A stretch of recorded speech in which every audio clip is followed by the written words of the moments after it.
ada yang sudi meluk saya.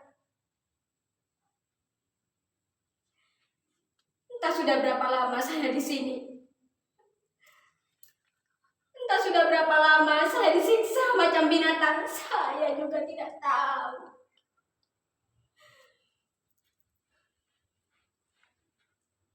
Empat dinding ini hanya ada satu jendela berjeruji besi di atas sana. Tembok yang tebal, tidak ada perabotan. Hanya ada tikar dan bantal.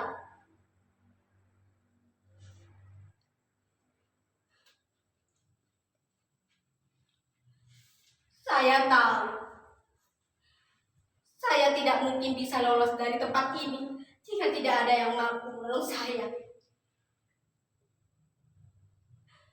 Mustahil saya bisa selamat jika tidak ada mukjizat.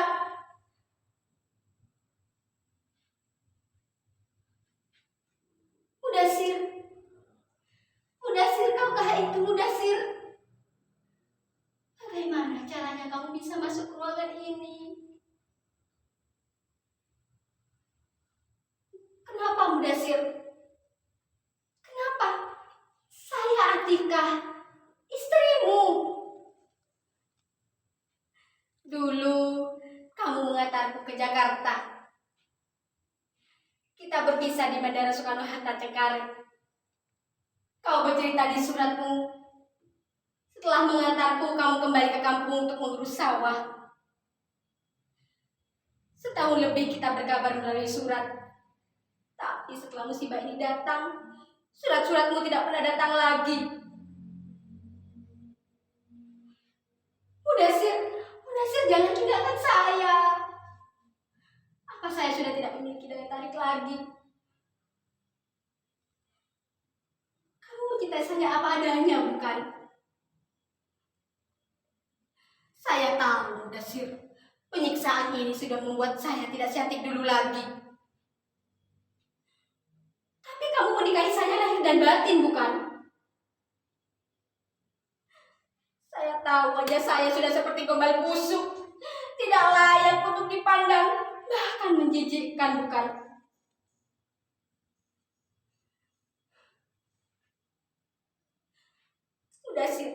Mudasir, kalau memang benar kamu di sini, tolong saya, Mudasir. Keluarkan saya dari sekapan ini.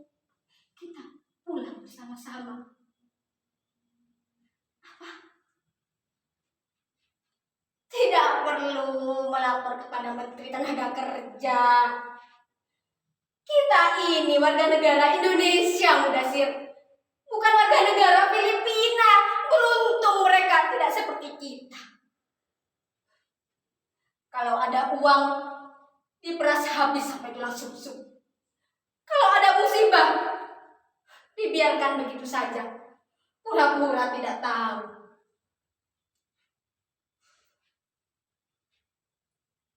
Sudahlah, Mudasir.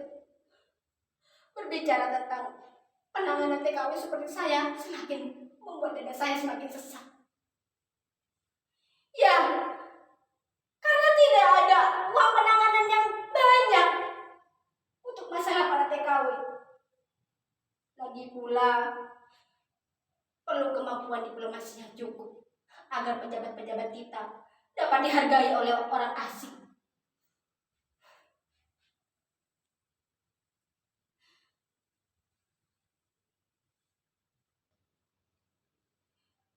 Mudasir, kemarilah Mudasir. Mengapa tetap berdiri di sudut situ? Di situ tempat saya buang air kecil dan air besar. Ini hanya sebuah ruangan, Mudasir. Di sini tidak ada apa-apa. Terang kalau siang karena sinar matahari, malamnya gelap pekat karena tidak ada lampu.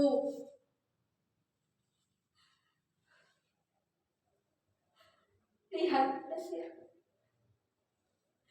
Lihat bekas-bekas luka di sekujur badan saya sebelum dijebloskan ke dalam kamar ini.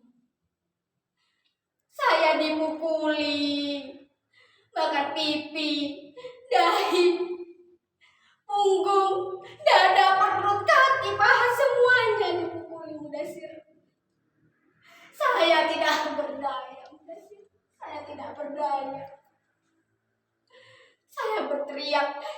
menangis. Saya bertanya apa salah saya. Yang saya dengar hanya, kamu indon bangsat bajingan pencuri tidak tahu diri. Hanya teriakan itu yang saya dengar.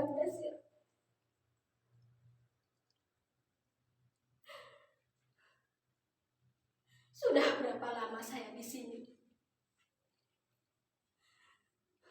Bahkan luka-luka di sekujur badan saya sudah mulai mengering. Bagaimana caranya agar saya bisa bertahan? Sedangkan mereka hanya memberi saya makan 2 kali sehari. Itu pun dengan piring yang kotor, bahkan gelasnya pun bocor.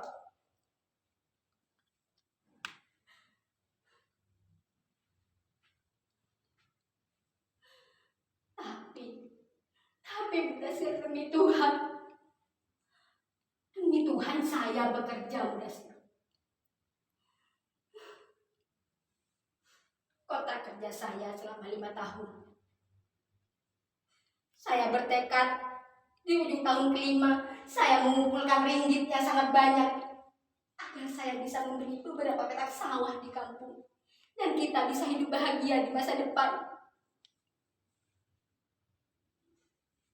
Tapi pada bulan ke-13, pada suatu malam, majikan lelaki saya mendatangi saya. Dia nampak mabuk. Sedangkan nyonya dan anak-anaknya sedang menginap di rumah famili yang sangat jauh. Jadi, di rumah sebesar ini hanya ada kami berdua. Sebagai perempuan, naluri saya berkata, ada sesuatu yang sedang menggoda majikan saya itu. Saya ketakutan.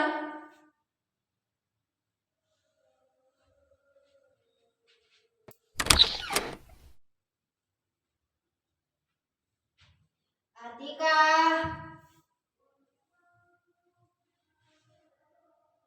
Atika.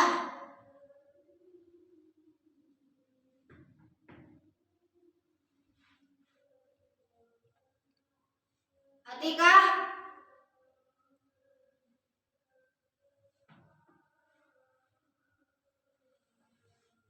Atika.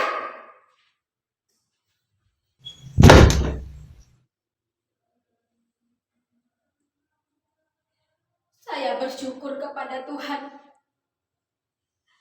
Karena pada malam itu tidak terjadi sesuatu kepada saya. Ya, saya selamat dari perkosaan majikan. Oh, Mudasir, saya tahu. Barangkali itulah satu-satunya kesalahan saya. Menolak hajat majikan.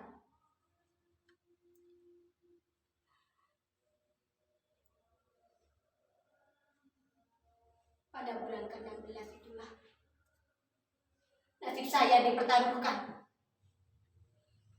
Majikan lelaki saya mengeluh kehilangan uang. Begitu juga dengan anak-anaknya. Sayalah kambing hitam yang harus menanggung semua akibatnya. Ya, saya dipukuli lagi.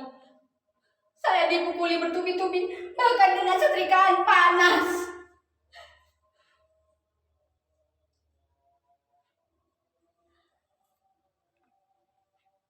Setelah dipukuli,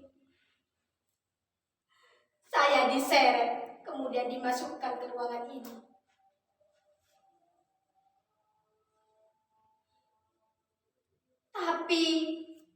Tapi sebenarnya apa yang terjadi kepada majikan saya itu? Apa yang terjadi kepada mereka? Bangsa yang banyak mengangkut para pekerja asal Indonesia itu dulu benar-benar saudara serumpun. Tapi dalam tempo yang sangat pendek, bangsa ini menjadi bangsa yang kaya raya. Puluhan ribu pekerja dibawa masuk karena memang dibutuhkan. Sukses bertubi-tubi, membuat rasa percaya diri mereka semakin tinggi. Ya, tapi mereka sadar mereka tidak memiliki kesenian asli mereka sendiri. Maka dengan uang, mereka mengangkut para seniman. Tugasnya untuk menciptakan kesenian baru agar bisa diakui asli tanah mereka sendiri.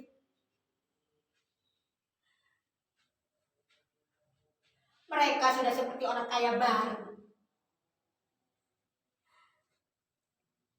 yang yakin bisa membeli apa saja dengan uang. Bahkan para pekerja yang bekerja untuk mereka sudah dianggap sebagai budak yang layak disiksa jika dianggapnya melakukan kesalahan, bahkan jika tidak ingin menuruti hajat seronok mereka.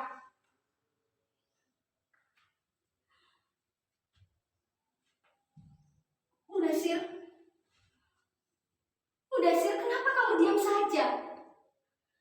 Kamu tidak percaya kepada cerita saya. Demi Tuhan, Mudasir, demi Tuhan, tidak ada lelaki manapun yang bisa menyentuh kehormatan saya. Bahkan jika itu terjadi, saya bisa membunuh mereka. Bahkan saya bisa membunuh diri saya sendiri. Itu tekad saya, Mudasir. Saya masih suci.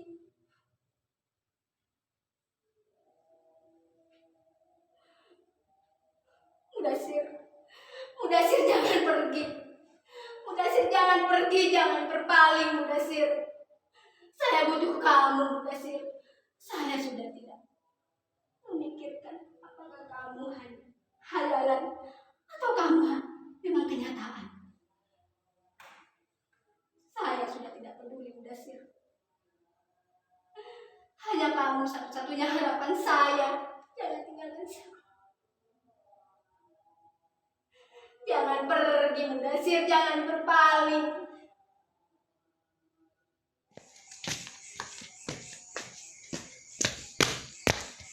Mudasir, dengar. Ada seseorang yang lewat. Tunggu sebentar saya harus minta tolong. Tolong saya. Ada manusia di sini, berhenti, tolong saya. Tolong, ada perempuan di sini, tolong saya, berhenti.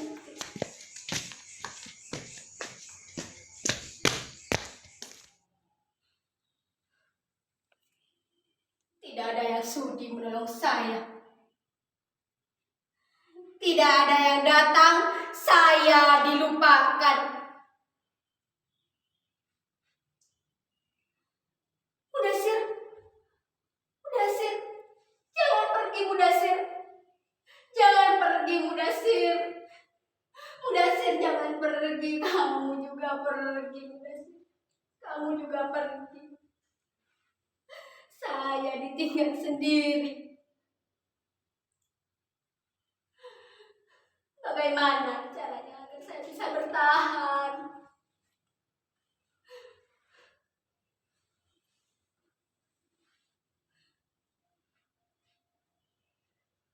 Saya rela mati jika memang saya harus mati.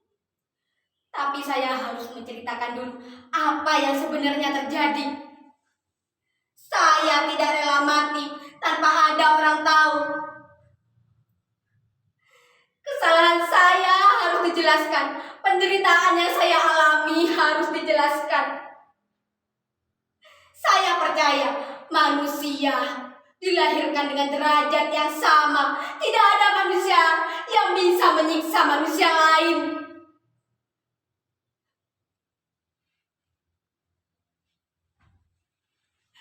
Tapi terus terang, saya sudah lelah meminta tolong. Entah berapa ratus kali saya meminta tolong, tapi tidak ada yang datang untuk menolong. Apa ada yang merasa kehilangan saya? Sehari, 2 hari hilang. Mungkin itu masih wajar. Tapi ini sudah lebih dari 1 bulan. Seharusnya sudah bisa membuat masyarakat curiga. Bahkan sudah bisa dianggap telah terjadi pembunuhan. Ya, Pembunuhan. Pembunuhan yang saya alami bukan pembunuhan tubuh, tapi pembunuhan mental, pembunuhan politik. Kita berkali-kali dianggap sebagai binatang. Kita dipaksa agar kita menjadi bangsa pelayan, bangsa pembantu rumah tangga.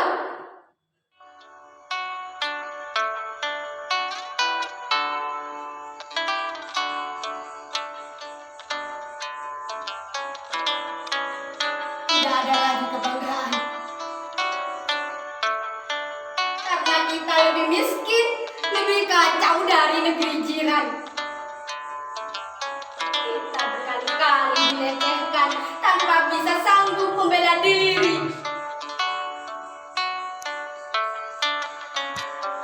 Bahkan kita berkali-kali ditertawakan dan dihapus dari peta dunia. Tapi kita